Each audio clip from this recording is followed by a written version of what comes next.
목회 안내 주간 첫 번째 시간인데요. 뵈니까 늘 모범생들이 이 자리를 지키세요. 어쩔 수 없이 교역자나 당회원처럼 이제 의무적으로 자리를 지키시는 분도 계시지만, 물론 장로님들 중에서도 그렇지 않은 분이 있으니 목사로서 좀 섭섭할 뿐입니다만, 그런데 대부분의 분들은 늘 오후 찬양 예배를 지난 코로나가 터지고 난 후에 이 자리를 지켜주신 분들이 있으니 좀 미안하기도 하고 송구하기도 합니다. 여러분, 시대를 통해서 제가 기도한 것처럼 하나님은 구별하십니다. 여러분 자리를 잘 지켜내셨으면 좋겠습니다. 자, 지금은 누가 말하지 않아도 위기 이렇게 얘기합니다. 어떤 분은 위기가 뭐라고 얘기해요? 위험과 기회가 합쳐졌다 이렇게 얘기합니다. 그러니까 위험을 오히려 새로워지는 기회로 만들 수 있다는 거예요. 당연히 오는 건 아닙니다. 위험은요, 오히려 실패하고 또 더 나가서는 더 이상은 어떻게 할 수 없는 절망의 구렁텅이로 가는 경우가 훨씬 더 많습니다. 그래서 우리가 이 위기의 시기, 환난의 시기를 어떻게 해야 되느냐? 다른 방법 없습니다. 깨어 있어야 하고요, 우리는 주님의 몸된 교회로 세워진 그런 사람들이기 때문에 다시 복음으로, 다시 본질로 돌아가야 됩니다. 자, 오늘 본문 말씀은 고린도전서인데요, 제가 전에도 한번 말씀드렸지만 자꾸 사람들이 초대교회로 돌아가자는데 몰라서 하는 얘기입니다. 초대교회는 이상적인 교회가 아니었습니다. 이 고린도 교회만 해도 여러분들 아시는 것처럼 여러 가지 문제가, 난제가 쌓여 있었습니다. 예를 들면 당파로 인한 분열이 있었고요, 성령의 은사로 인해서 여러 가지 혼란이 있었고, 더 나아가서는 도무지 세상에서도 있으면 안 되는 도덕적으로, 윤리적으로 또 있어서 안 되는 그런 문제들이 정말 많았습니다. 이걸 다 설명드리긴 그렇고 한 10가지에서 한 11가지 정도 복합적이고 다층적이고 아주 복잡한 문제가 있었어요. 자, 그러니 여러분, 때로는 우리가 교회에서 신앙생활 하실 때 교회가 실망되는 경우가 있죠. 목사가 한심스러운 경우가 있죠. 그러나 여러분 잘 버텨내셔야 됩니다. 잘 버텨내셔야 돼요. 그런 현실은 우리만 그랬던 것이 아니고 초대교회도 그렇기 때문에 그 안에서 여러분을 연단하여 진짜 믿음의 사람을 만들어내는, 우리는 지금은 다 알지 못하지만 감추어진 하나님의 섭리와 경륜과 일하심이 있기 때문입니다. 자, 그런데 이런 혼란스러운 고린도 교회를 향해 사도 바울의 처방은 다른 것이 아닙니다. 같은 말, 같은 마음, 같은 말을 같은 뜻으로 온전히 합하라는 거예요. 그거를 이제 고린도전서 1장 10절에 그렇게 나오고 있습니다. 그래서 왜 목회 주간을 하느냐? 지난해는 조금 설명했지만 짧게 했어요. 제가 늘 하던 방식입니다. 왜냐하면 소통이 돼야 됩니다. 소통이 되지 않으면요, 일은 하는데 마음이 달라져요. 그래서 말씀드린 것처럼 같은 말, 같은 마음, 또 같은 그런 우리가 뜻으로 한 길로 가기 위해서 이런 기회를 가진데, 오늘부터 시작해서 한 5주간 그렇게 지키게 됩니다. 자, 제가 말씀드리는 부분은 사실은 죄송하다고 한 것은 여기 계신 분들은 반복적으로 들었던 얘기입니다. 반복적으로. 근데 제 안에 고집이 있습니다. 저를 가르쳤던 목사님, 제가 모셨던 어른 두 분은요, 가끔 그런 얘기를 하셨어요. 무슨 얘기 했냐 하면, 목사는 반복하는 것을 두려워하면 안 된대요. 반복하는 걸 두려워하면 안 된대요. 여러분, 목사가 가진 착각이 뭔지 아세요? 자기가 말씀을 전하면 그 말씀이 100% 성도들에게 적용이 되고 성도들은 그렇게 살 것이라고 생각하는 오해가 있습니다. 전혀 그렇지 않습니다. 그래서 제가 모셨던 두 어른은 말씀하신 것처럼 계속 반복해야 된다는 거예요. 반복해야 된다, 그렇게 말씀하셨습니다. 자, 그러니 여러분들이 조금 양해를 하시고, 또 오늘 제가 어제도 문자를 보내드리고 오늘도 말씀드렸지만 조금 길 수가 있어요. 최대한 제가 압축하여 말씀드릴 테니까 함께 좀 이 길을 갔으면 좋겠습니다. 자, 오늘 본문을 보시면 사도 바울이 성도에게 요청하시는 것은 24절 보시면 경기장에서 상을 받기 위해 달려가는 사람, 곧 경주자죠. 경주자에 대해서 얘기합니다.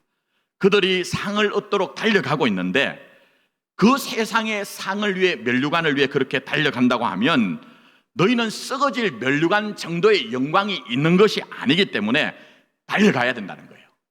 근데 그렇게 달려가는 것은 다른 것이 아니라 세상에 있는 경주자들이 자신을 25절 보시면 자제하듯이 너희도 자제하면서 최선을 다해야 된다는 거예요.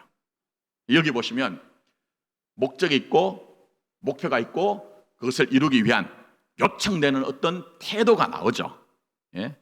그래서 보시면은 거기에 26절에 그러므로 나는 다름질하기를 향방 없는 것 같이 아니하겠다 그렇게 얘기를 했고요. 자, 26절 가보시면 경주자와 더불어서 싸우기를 허공을 치는 것 같이 아니한다고 해서 주먹을 휘두르는 어떤 사람 상상해 보시면 됩니다. 쉽게 말씀드리면 권투선수, 복싱하는 사람 이렇게 보시면 됩니다. 자, 그러면서 27절도 가보십시오. 내가 내 몸을 쳐 복종하게 함은 내가 남에게 전파한 후에 자신이 도리어 버림을 당할까 두려함이라고 해서 사는데, 신앙생활 하는데, 사역을 하는데도 목적이 분명하고 목표가 분명하고 그걸 이루기 위해서 절제하는 태도가 필요하다 이렇게 얘기를 합니다. 자, 그러면 우선은 그렇게 절제하며 이루어야 되는 목적과 목표가 뭐냐 하는 거예요. 그럼 목적과 목표는 좀 다르죠? 간단하게 말씀드리면 목적은 조금 더 궁극적인 거예요. 조금 더 궁극적이죠. 근데 목표는 뭡니까? 그 목적을 이루기 위한 것이 목표입니다. 자, 그러면 교회와 성도의 목표가 뭘까요? 자, 좀 보여주십시오. 제가 눌렀는데 잘 안 돼. 됐습니다. 자, 잠깐만요. 근본적인 목적 보이십니까? 저 파워포인트 잘 못 만드는데 만드느라고 제 나름대로는 좀 열심히 했습니다. 자, 근본적인 목적은 뭐죠? 하나님의 나라입니다. 하나님의 나라. 자, 예수님은 우리에게 오셨습니다. 그 예수님이 오셨을 때는 그 예수님이 우리에게 말씀하신 것이 있죠. 그게 뭡니까? 하나님의 나라가 가까웠다는 거예요. 근데 제가 헬라어 문법까지 언급하지 않겠지만 가깝다는 것이 무슨 말이냐면요, 먼 미래가 아니라 지금 현실과 있는 가까운 미래, 이미 도래한 미래라는 거예요. 여러분, 어떤 나라의 통치 체제에 따라서 그 나라를 어떤 나라라고 얘기합니다. 민주주의는 뭐죠? 주권이 누구에게 있어요? 뭐 어쨌든 국민들에게 있다고 합니다. 왕국은 뭐죠? 주권이 누구에게 있어요? 왕에게 있습니다. 그럼 하나님의 나라는 뭐죠? 주권이 누구에게 있어요? 예수님에게 있어요. 하나님에게, 예수님에게 있습니다. 사실은 예수님이 이 땅에 성육신 하셨다는 것은요, 그분 자신이 하나님의 나라로 온 거예요. 자, 그러면 교회와 성도의 근본적인 목적이 뭡니까? 한마디로 압축하면 하나님의 나라고요. 다르게 표현하면 예수님의 다스림 안에 있는 것이 우리의 목적이에요. 그래서 여러분들이 제가 계속 말씀드리지만 목사가 이상해져 가지고 자꾸 교회에서 자기가 무슨 중심된다 이러시면 여러분들이 의심을 품고 항의도 하고 싸우기도 해야 돼요. 절대 그렇게 가면 안 됩니다. 목사에 대한 얘기만 아닙니다. 뭐 교회에서 오랫동안 이 교회 뿌리라고 해가지고 우리의 주가 되시는 주님 앞에 그 통치와 다스림 안에 들어가지 못하고 뭔가를 뭐 핵책하고 뭐 그렇게 한다고 하면 여러분들 빨리 분별하시고 그런 일들을 멀리 하셔야 돼요. 자, 다시 한번 확인합니다. 교회와 성도의 근본적인 목적이 뭐죠? 하나님의 나라입니다. 자, 그러면 이렇게 근본적인 목적이 하나님의 나라인데 이 아래에 있는 목표가 뭐냐 하는 거예요. 목표가 뭡니까? 우리 자신이 하나님의 나라로 사는 거예요. 교회도 하나님의 나라 살기고요, 여러분 자신도 하나님의 나라로 살기가 목표라고 그렇게 우리에게 말씀하고 있습니다. 그래서 우리가 기도하는 게 뭡니까? 하나님의 뜻이 하늘에 이루어진 것처럼 땅에 있는 우리에게도 이루어지게 해달라고 기도하라고 하잖아요. 기도를 왜 합니까? 내 실력으로 안 되니까, 내 능력으로 안 되니까, 내 경험으로 안 되니까, 교회의 역사로 안 되니까 기도하라는 거예요. 그래서 너희들이 하나님의 나라로 살아야 된다, 이게 목표라는 거예요. 자, 이제부터는 이걸 우리 교회에 좀 적용해야 되는데요. 그러면 우리 교회의 사역의 목적과 목표가 무엇일까? 이 근본적인 목적과 목표 아래 그게 뭘까? 제가요, 지금부터 말씀드린 것처럼 자꾸 반복했던 얘기예요. 그래서 송구한 마음도 있고 졸거나 주무셔도 됩니다. 제가 보니까 여기 계신 분들은 대부분 다 알고 계시기 때문에. 참 이상하죠? 모범생들은요, 어떤 자리나 지켜내는데 꼭 들어야 되는 분들은 안 오세요. 그게 목사로서 좀 섭섭하긴 합니다만, 자, 제가 지금부터 말씀드리는 것은 제가 아주 오랫동안 목회 생활하면서 하나님의 감동 아래서 제가 가졌던 비전이고, 참 놀라운 것 중에 하나가 제가 와보니까 마포교회가 원래 가졌던 이 지역의 역사성, 그 아래에서 지금 여러분들이 제가 만든 게 아니거든요. 와보니까 로고가 있어요. 여러분들은 모르셨지만 제가 깜짝 놀랐습니다. 자, 저 로고가 뭡니까? 거센 파도가 치는데 거기 배가 하나, 십자가가 서 있는 배가 하나 항해를 하고 있는 그림입니다. 제가 지금 말씀드리는 것은 우리 교회에 와서 제가 이것을 만든 게 아니고 전임지부터 시작해서 그 전에 부목사를 할 때도 하나님 앞에 계속 묻고 응답하면서 제가 이미 이렇게 정리했던 부분이거든요. 근데 와보니까 로고가 여러분들 어떻게 생각하실지 모르지만 제가 생각했던 거하고 너무 맞았어요. 그래서 제가 저희 교회 앞으로 해나가는 사역을 뭐라고 했어요? 영어로 했습니다. 왜 그럴까요? 요즘 젊은 세대들이 전부 영어를 쓰기 때문에 그렇습니다. 그래서 하버라고 얘기했죠. 항구 포구라는 그런 뜻을 가진 하버라는 사역을 내가 앞으로 해나가겠습니다, 이렇게 말씀드렸어요.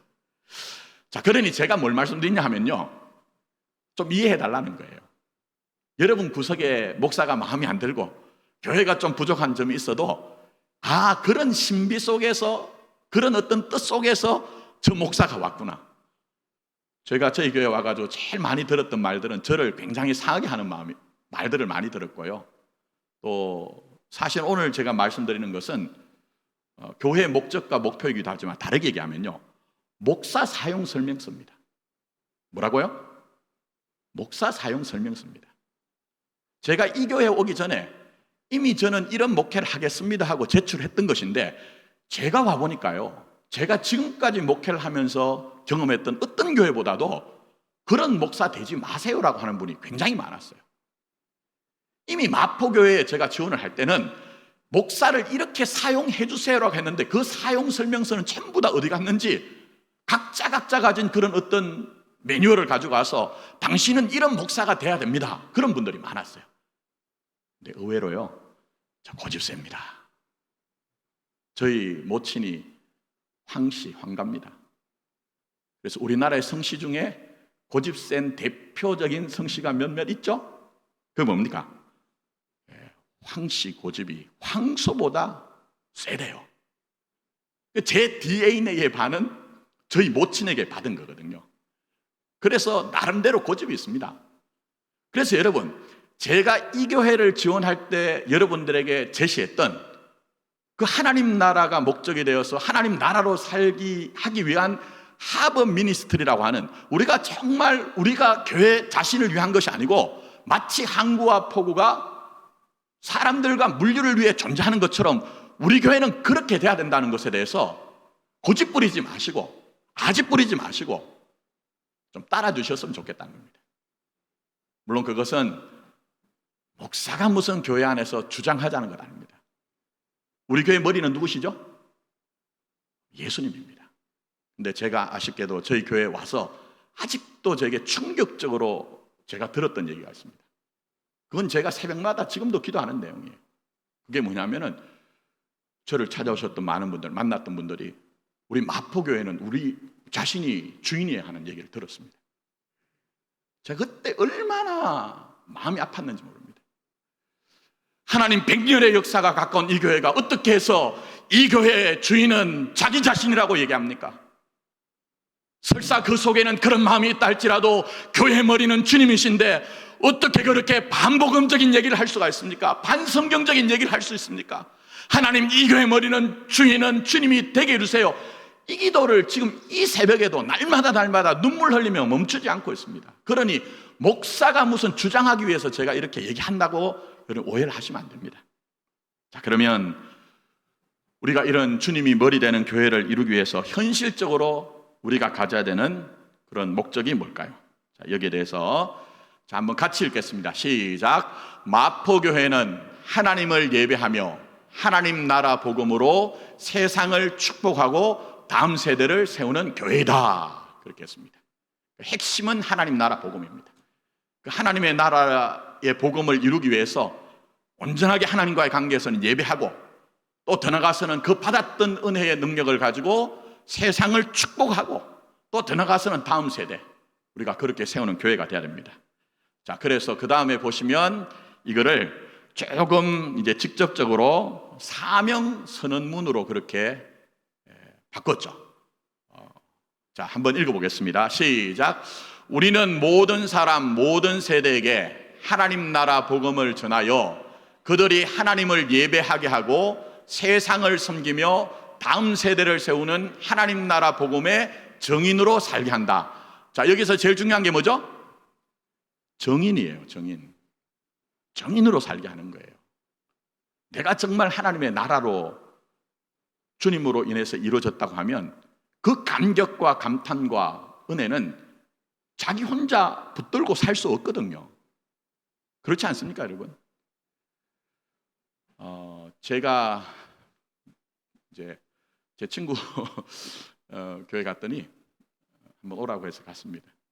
근데 그 집에는 3남매가 있는데 애가 벌써 27이에요, 큰 놈이. 근데 저는 이제 오랫동안 총각 목사였습니다. 제가 완전히 그 교회 올인을 했거든요. 그래서 교회 제일 먼저 출근하고 제일 마지막에 퇴근하는 교육자가 저 자신이었습니다. 근데 어느 순간 담임 목사님도 그러고 동료 부목사들도 그렇고 또 심지어는 저하고 가까운 성도들 가운데 목사님 좀 이상해요. 목사님 변하셨어요. 이래요. 그게 뭘까요? 지금 저기 앉아 계신 분 저희 사모를 만났습니다. 사실은 저는 혼자 살면서 하나님 나라 복음을 전하며 살면 안 좋겠나 해서 제가 얼마 전에 제 모교회 후배 목사를 만났는데 오빠는 원래 독신으로 살고자 혼장담을 했잖아요. 그렇게 얘기를 해요. 제가 그렇습니다. 목회를 하니까 혼자 살면 안 되겠더라 야. 근데 제가 뭘 말씀드립니까? 제가 저희 아내를 만나고부터요 삶이 변화된 거예요. 삶이 변화된 거예요. 표시가 난다는 거예요. 여러분, 예수가 우리 안에 들어오면 표시가 안 나는 게 이상하죠. 교회에 정말 주님이 머리시라고 하면 이 교회에서 정말 주님이 머리 되시는 것이 나타나지 않는 게 이상한 것이죠. 이 정인이 우리가 돼야 된다는 거예요. 정인이. 자, 그래서 그 다음에 보시면 이런 정인된 삶을 살기 위해서 6가지 가치 안 보이시죠? 제가 읽어드리겠습니다. 자, 그 뒤에 안 보이시니까. 예배, 우리는 예배를 통해 하나님의 영광에 참여한다.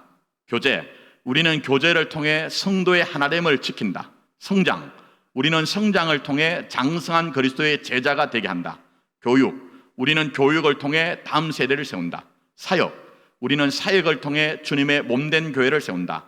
증거, 우리는 증거에는 전도나 선교나 나눔과 섬김이 다 포함됩니다.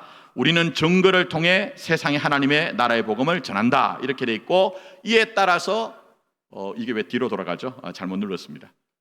익숙하지가 않아서 기계가. 자, 이에 따라서 6가지 비전을 우리가 세웠습니다. 주보도 나오죠? 주보 한번 보십시오. 제일 앞면에 뭐가 나옵니까? 6가지 비전.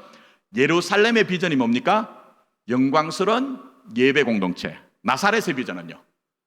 다음 세대를 양육하는 공동체. 갈릴리의 비전은요? 평신도 제자훈련 공동체. 물론 평신도란 말은 성경에 없어요. 근데 편의상 그렇게 부르기 때문에. 자, 사마리아의 비전은 뭐죠? 벽을 허무는 평화 공동체. 그 다음에 안디옥의 비전은요? 세계 선교 공동체. 최초로 바울과 바나바를 파송했던 교회가 바로 안디옥 교회거든요. 자, 마지막 로마의 비전은 뭐죠? 세상을 변화시키는 희망 공동체.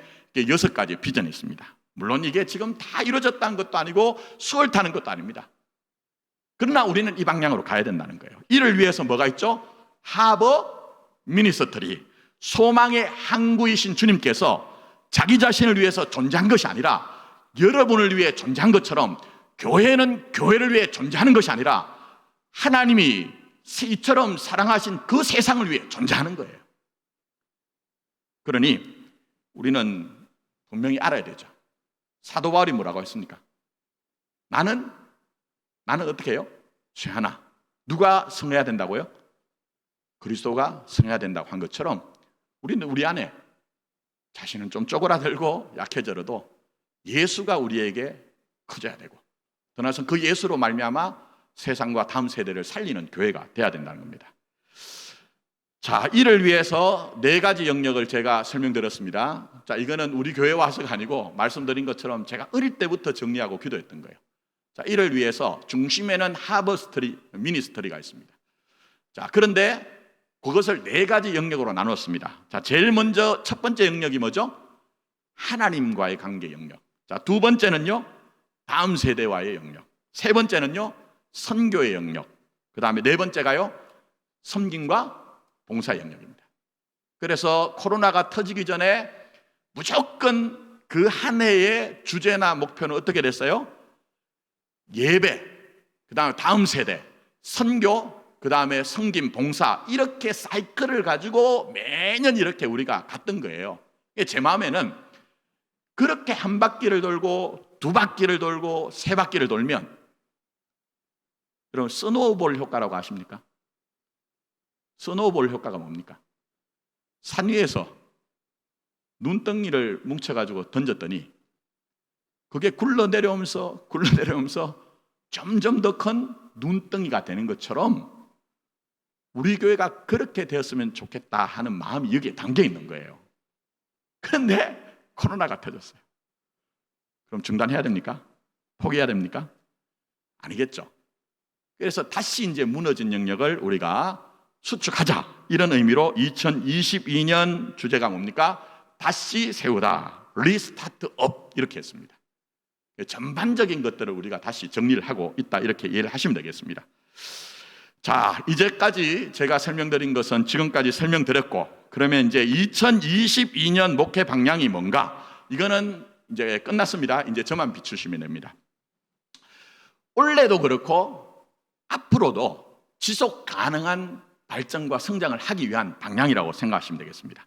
자, 일단 첫 번째, 전 방향 사역입니다. 무슨 얘기냐면 나중에 설명드리겠습니다. 그냥 지금은 들으십시오. 온라인입니다. 온라인. 자, 두 번째, 하나님 나라 복음으로 사회적인 책임을 지는 것입니다. 하나님 사랑만 추구하는 것이 아니고 이웃 사랑, 그 안에 교회를 우리가 새롭게 하자는 것입니다. 자, 세 번째, 복음의 전성입니다. 수직적인 차원의 다음 세대들 복음 전성해야 된다는 겁니다. 마지막, 액처 2020이라고 해서 사도행전 20장 20절에 나오는 말씀을 가지고 소그룹 중심의 사역으로 가자는 것입니다. 자, 이게 중요하니까 여기서부터 이제 좀 설명드릴 테니까 잘 들어보시기 바랍니다. 자, 첫 번째, 시간이 부족해서 자세하게는 말씀드리지 않고요, 다음 주에 책자가 나옵니다. 책자가 나오면 여러분들이 자세하게 한번 읽어보십시오. 자, 첫 번째, 전방향 사역, 온라인이라고 했습니다. 여러분, 지금 굉장히 교회가 어렵습니다. 미국 교회가 전면적으로 다시 모이기 시작했는데요, 통계 조사를 보니까 몇 프로가 교회로 해집할까요? 몇 프로일까요? 퀴즈 하나 내겠습니다. 50%가 모이더래요. 나머지 50%는 다 흩어졌대요.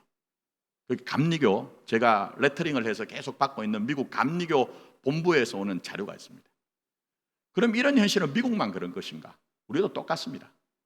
제가 매주마다 예배드리고 통계를 목사님한테, 남궁민 목사님한테 보고를 받는데, 지금 현재 교회에 나오셔서 대면 예배를 드리시는 분이 1, 2, 3부 예배 중심으로 한 150명에서 160명 정도, 그 다음에 온라인으로 조금 얘기하자면 한 100여 명 아래 위쪽입니다. 그럼 우리가 이 코로나가 터지기 전에 500명의 성도들이 예배를 드렸는데 2년, 3년이 되니까 많은 분들이 지금 흩어져 있어요. 근데 코로나가 종식이 되든지 아니면 같이 가든지 상황이 변했다고 해도 저는 이것이 크게 변화될 것이라고 생각하지 않습니다. 그럼 우리의 사역이 어떻게 해야 되느냐? 힌트를 얻어야 됩니다. 어디서요? 교회는 성경에서 힌트를 얻는 곳이 되어야 됩니다. 그게 뭡니까? 사도 바울이 1차, 2차, 3차 전도 여행을 하다가 나중에는 어떻게 됩니까? 감옥에 갇히잖아요. 그럼 감옥에 갇혔는데 복음을 포기했습니까? 어떻게 그가 복음을 전했습니까? 지금 여러분이 들고 계신 성경책입니다. 바울 서신이에요. 지금 감옥 안에 갇혀서 나는 지금 비록 자유롭게 복음을 전하지 못하지만 창조적으로 그는 서신을 통해서 그야말로 필사를 한 미디어로 떨어져 있는 그 로마 교회를 비롯해서 소아시아 교회의 복음을 전함으로 말미암아 교회가 고난을 이기고 성도가 고난을 이기게 한 거예요. 그럼 우리의 사역은 어떻게 해야 될까요? 그냥 마냥 기다리면서 코로나가 끝나십시오. 저는 그렇게 기도하지 않습니다. 시간은 하나님에게 있습니다. 우리의 기도는 우리에게 주신 이 현실 속에서 어떻게 하면 창조적으로 하나님의 말씀을 전할까요? 복음을 전할까요? 거든요. 근데 지난 2년간, 3년간 시간을 보니까 하나님이 이 코로나를 통해서 우리에게 정리해내신 것이 있습니다. 그게 뭔지 아십니까? 본질적이지 않은 게 뭔가를 분별해내게 하신 거예요. 교회 안에서. 본질적이지 않은 것들. 그래서 저는 첫 번째는 이런 대면 사역 집중해야 되겠죠. 근데 또 하나는 뭘까요? 비대면 사역을 우리가 전면적으로 좀 힘을 써서 전 방향으로 온라인 사역을 강화해야 된다. 이게 현재와 장래 방향이다. 그렇게 생각하시면 되겠습니다. 자, 두 번째는 하나님 나라 복음으로 사회적인 책임. 그러니까 말씀드렸습니다. 하나님 사랑과 이웃 사랑이 균형을 잡힌 교회를 우리가 이루어 가야 된다는 것입니다. 여기에 대해서는 다음 주에 펴내는 책을 보시면 제가 실론부터 시작해서 더 나가서 교회론까지 종말론까지 해가지고 다 담아냈습니다. 조금 어려울 수 있지만 꼭 읽어보세요. 여러분들은 신학이 필요 없다고 생각하시죠? 그렇지 않습니다. 대부분의 분들은 자기 신학을 가지고 있습니다. 오랫동안 신앙생활 하신 분들은. 근데 문제가 뭡니까? 진짜 성경적인 신학이 아니고 자기가 어깨너머로 배운 자기 경험 속에서 신학을 가지고 있다 보니까 교회가 어려움이 있다는 거예요. 그러니 제가 어떤 면에서는 좀 딱딱한 얘기를 할 때도 있고 신학적인 얘기를 할 때가 있죠. 그건 다시 근본으로 복음으로 돌아가자는 거예요. 자, 그래서 다음 주에 보시고, 자, 그 다음에 있는 것이 뭡니까? 세 번째가 말씀드린 것처럼 복음의 전성. 지금까지 한국 교회는 수평적인 차원은 잘했어요. 길거리 나가서 노방전도하고 관계전도를 통해 가지고 이웃집을 전도하고 했는데 문제가 뭡니까? 수직적인 차원에서 우리의 자녀들, 우리 다음 세대에게 복음을 전승하고 개성하지 못한 거예요. 그래서 이제 어떻게 해야 되느냐? 교회가 여러분의 자녀들, 다음 세대를 책임질 수가 없습니다. 왜 그렇습니까? 더 많은 시간은 우리의 자녀들이 가정에서 보내기 때문입니다. 그러니 교회와 가정이 통합이 돼야 되고, 더 나아가서 교회 학교 교육이 지금까지는요, 서구의 어떤 철학들이 들어와가지고 전부 다 잘라먹는 거였어요. 우리도 그렇죠? 영아부터 시작해가지고 청년부까지. 근데 성경의 원래 정신은요, 통합입니다. 통합. 그래서 앞으로 가능하면 이제 공부하고 교육자들이 먼저 우리가 또 적용해 나가야 되겠지만 예배를 드려도 통합 예배 드리고 또 더 나가서 교육을 해도 통합으로 그렇게 하려고 합니다. 제 친구 중에요, 자녀가 4명인 가정이 있습니다. 근데요, 한번 물었어요. 안 힘드냐 이러니까요, 뭐라고 하는지 아십니까?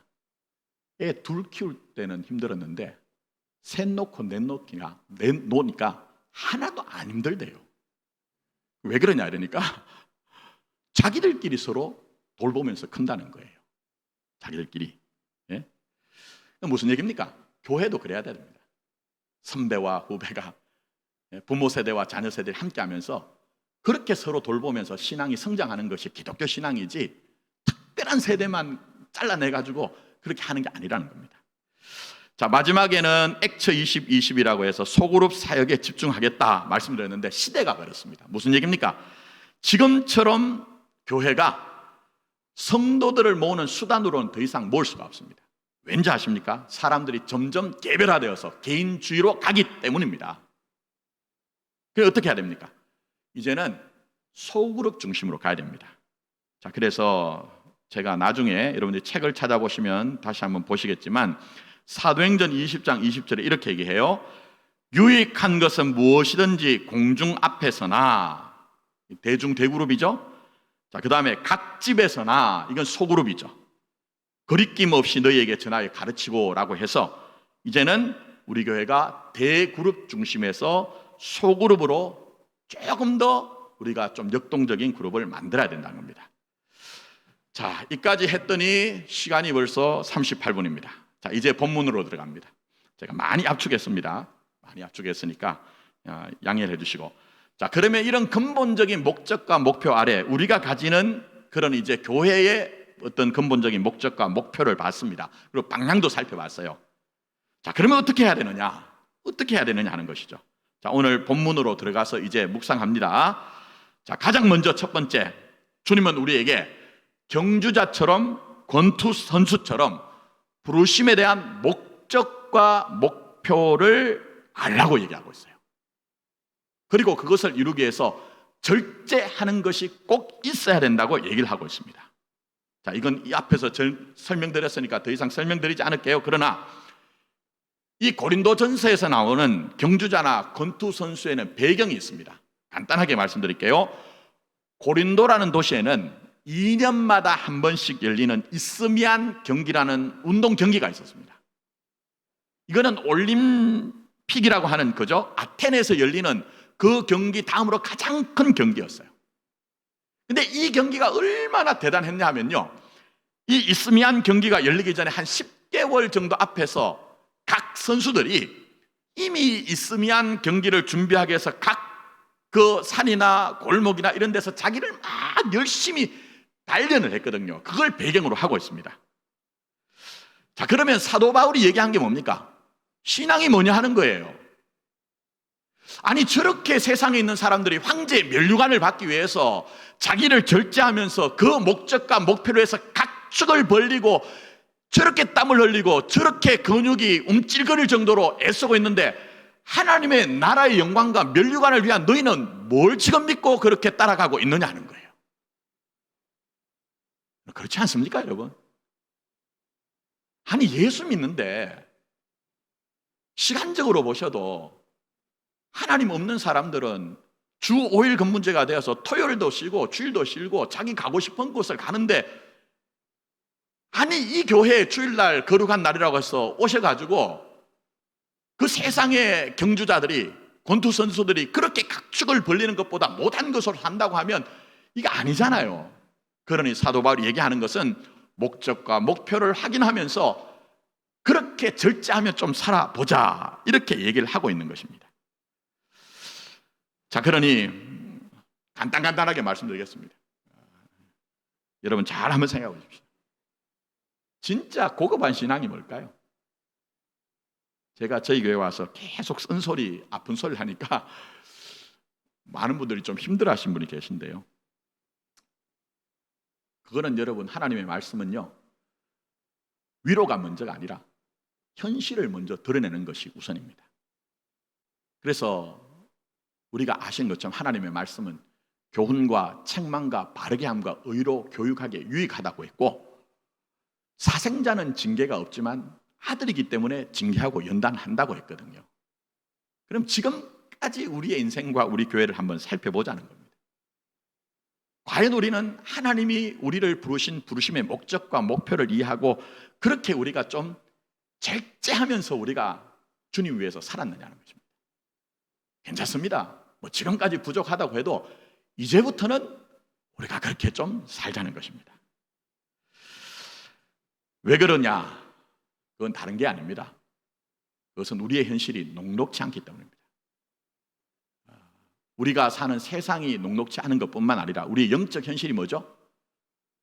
마귀는, 사단은 우는 사자와 같이 여러분의 인생을 빼앗아 가려고 하기 때문입니다.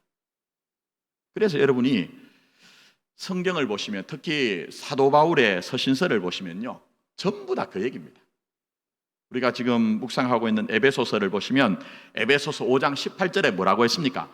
술 취하지 말라. 이는 방탕한 것이니 오직 뭐로 충만하라고 하죠? 성령의 충만을 받아서 시간 허비하지 말라고 하잖아요. 근데 여러분 이거 감각으로 하나 드세요? 옛날에는요 꼭 이상하게 동네에요 나이는 젊은데 일할 만한데 대낮부터 술이 취해가지고 왔다 갔다 하고 정신 못 차리는 사람들이 있었습니다. 서울은 어떤지 모르지만 그래가지고 길거리에 늘어져 있잖아요. 그러면 어른들이 뭐라고 해요? 위로합니까? 너 그 정도 괜찮다 이렇게 하지 않죠. 혀를 끌끌끌 차면서 야 이놈아 돈 들여서 그렇게 토할 것을 정신없을 것을 왜 마시냐 그렇게 얘기하지 않습니까? 그 속에 있는 함의는 그렇게 사는 것은 진짜 삶이 아니라는 거예요. 그럼 우리는 더 해야 되겠죠. 하나님의 생명 가운데 불러서 세상 가운데서 하나님의 나라로 살겠다면 그렇게 살면 안 된다는 거예요. 목적도 알지 못하고 목표도 알지 못하고 그래서 자기를 절제하지 못하면서 사사기에 나오는 현실들처럼 자기 소견에 옳은 것으로 행하면 반드시 망합니다. 반드시 망합니다. 그렇기 때문에 정신 똑바로 차리고 사도 바울이 얘기하는 게 뭡니까?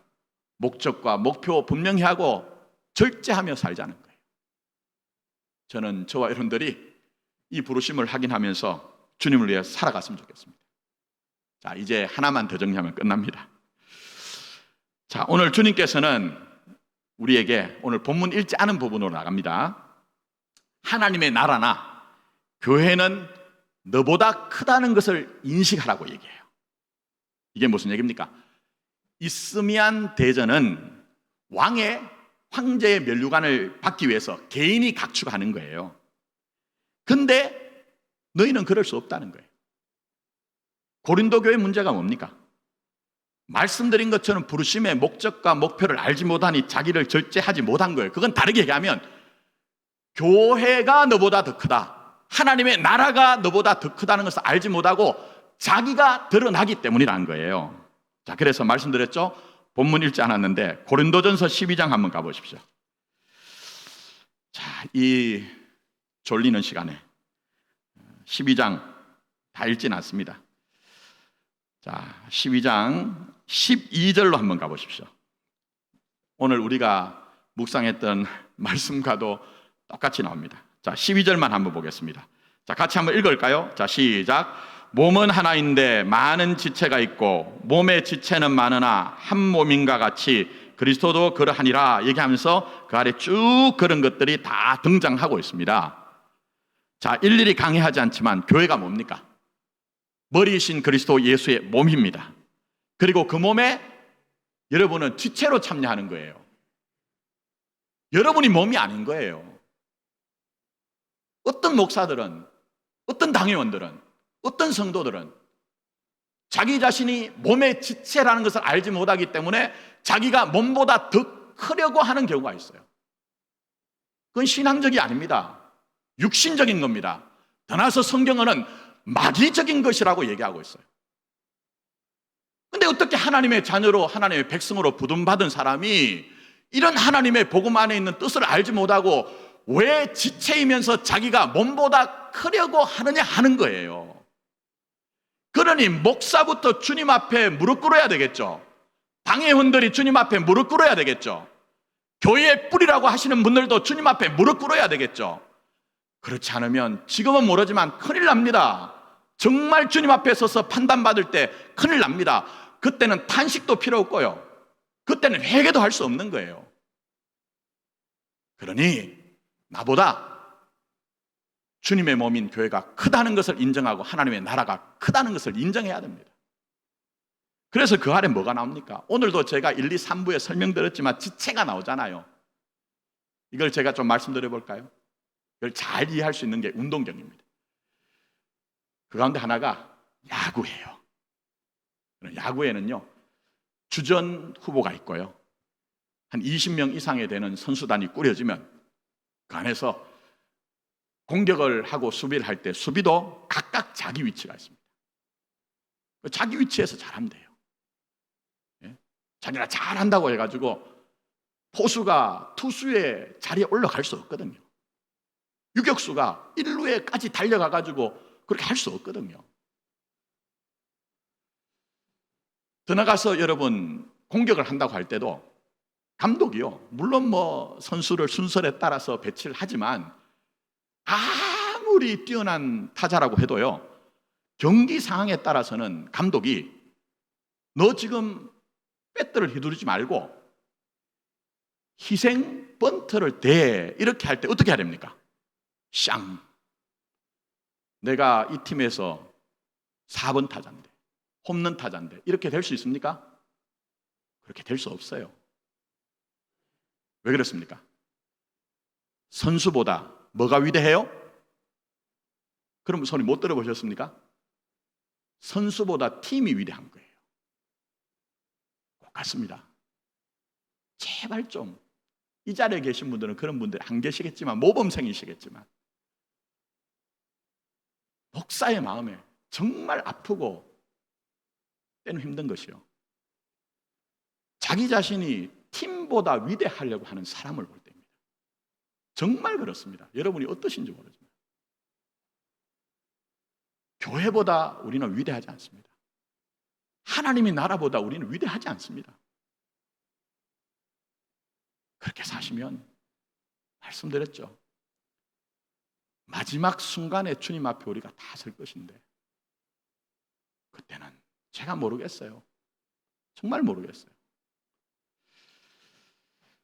그런 점에서 다시 한번 기억하십시오. 교회보다 크지 않습니다.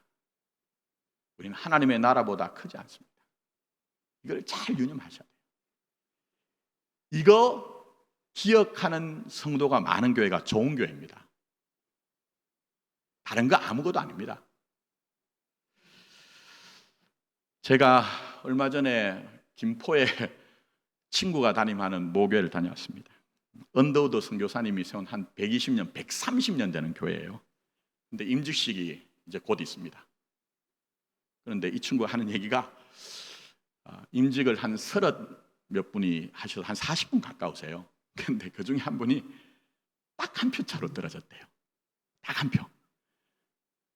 저는 당연히 그런 걸 너무 어릴 때부터 많이 봤거든요. 성도들이 이상하게 가난한 신앙을 가지고 무슨 직분 받는데 목숨 거는 걸 많이 봤습니다. 그래서 당연히 교회가 좀 어려웠겠네, 시험 들었겠네 했더니 웃으면서 그래요. 김 목사, 우리 교회 그런 교회 아니다. 한 120년, 130년 동안 그런 일도 없었을 뿐만 아니라 내가 목회하는 동안 그런 일이 있어도 또 지금 이분도 그것 때문에 시험 들어가지고 얘기하는 것이 아니고, 목사님, 제가 부족해서 조금 더 연단하라는 것으로 알고 있습니다 해서 오히려 그게 지금 교회 안에 막 간증이 되고 그게 은혜가 된다는 거예요. 여러분, 우리 교회 이쪽으로 가야 되지 않을까요? 제가 예배 때마다 가끔은 쓴소리 하거든요. 왜 그렇습니까? 현실이 있기 때문에요. 제가 어떻게 여러분들 제 이해가 잘못된지 모르지만 어떤 분들 중에서는요, 제가 보기에 아니 저분이 예수가 목적인가? 저분은 교회 와가지고 직분 얻기 위한 것이 목표가 아닌가? 이런 마음이 들 때가 있어요. 그러니 여러분들은 그렇지 않아요. 이 모범생들에게 제가 이 얘기하는 것 그렇겠습니까, 여러분? 그러나 이제는 우리가 알아야 됩니다. 자, 이제 정리합니다. 말씀 마치면서, 자, 오늘 본문에 27절 한번 보십시오. 27절. 자, 우리가 왜 이 길을 가야 되느냐? 9장 27절, 고린도전서 9장 27절. 자, 같이 한번 읽겠습니다. 자, 9장 27절 같이 읽습니다. 시작. 내가 내 몸을 쳐 복종하게 함은 내가 남에게 전판 후에 자신이 도리어 어떻게 된다고요? 버림을 당할까 두려함이다 얘기했어요. 간단한 얘기 아닙니다. 이런 것들을 간과하니 오늘 조국교회 현실과 우리 교회의 현실이 있었던 거예요. 그러나 여러분, 제발 저를 바라봐달라는 것도 아니고 저에게 집중해달라는 것 아닙니다. 여러분을 부르신 부르심의 소망을 확인하시면서 나 자신이 교회이고 하나님의 나라이기 때문에 그 안에 있는 삶의 목적과 목표를 이해하십시오.